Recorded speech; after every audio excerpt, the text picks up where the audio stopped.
দেখো আজকে আবার একটা ছোট্ট ব্লগ নিয়ে চলে আসলাম। দেখো ঘুম থেকে উঠেই আমার মা থালা ধরিয়ে দিল, যা বললো যে সবজি নিয়ে আয় কিছু গাছ থেকে।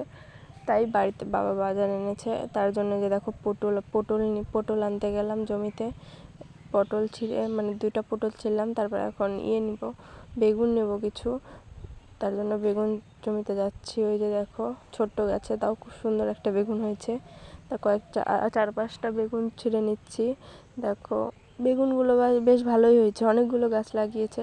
আমাদের সাধারণত বিক্রি করে, সবজিটাই বিক্রি করে, তারপরে যে জমিতে ধান এইসবই হয় আমাদের, মানে আমাদের গ্রামের এইসবই করে বেশিরভাগ মানুষই।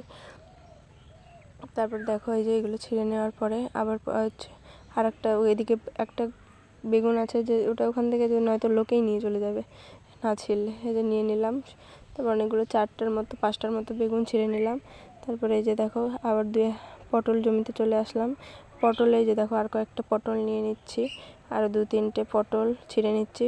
পটল একদম সবুজ ঘাস।